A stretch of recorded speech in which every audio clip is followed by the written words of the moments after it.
युती संदर्भात योग्य वेळी निर्णय घेऊ, तोपर्यंत निवडणुकीच्या कामाला लागण्याचे आदेश राज ठाकरे यांनी पदाधिकाऱ्यांना दिलेत। मतदार याद्यांवर काम करण्याच्या सूचनाही त्यांनी दिलेल्या आहेत। त्याचबरोबर स्थानिक स्वराज्य संस्थांच्या निवडणुकीच्या पार्श्वभूमीवर चर्चा करण्यात आली आहे। इगतपुरीमध्ये मनसेचं शिबिर पार पडत आहे। आज या शिबिराचा दुसरा दिवस आहे आणि यावेळी राज ठाकरे यांनी पदाधिकाऱ्यांना कानमंत्र दिलाय। त्यानंतर राज ठाकरे इगतपुरीवरून मुंबईकडे रवाना झालेत। दरम्यान राज ठाकरे 20 जुलैनंतर नाशिकचा दौरा करणार आहेत।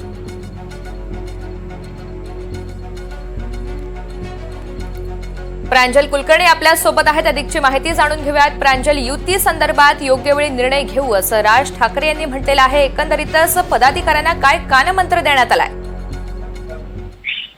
ऋतुजा, आपण जर बघितलं तर कालपासून मनसेचं 3 दिवसीय शिबिर हे इगतपुरीमध्ये आयोजित करण्यात आलं होतं। राज ठाकरे हे काल दुपारी इथे पोहोचले होते आणि आज सकाळी आपण बघितलं तर साधारणतः 11 ते दुपारी 1 वाजेपर्यंत राज ठाकरेंनी या पदाधिकाऱ्यांसोबत संवाद साधलेला आहे।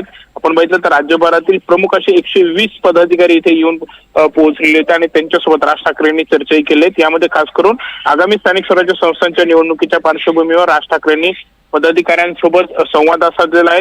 मतदार याद्यांवर काम करा, तसेच मतदार यादीचे दुबार नावं शोधा असं देखील त्यांनी म्हटलंय।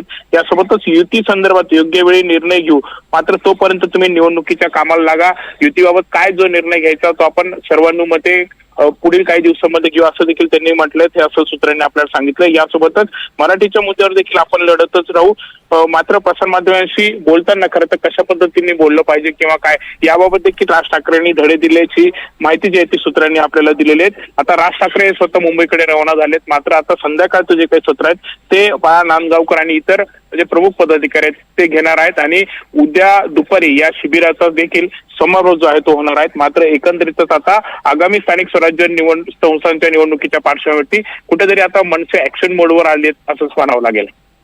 अगदी धन्यवाद सविस्तर माहितीसाठी।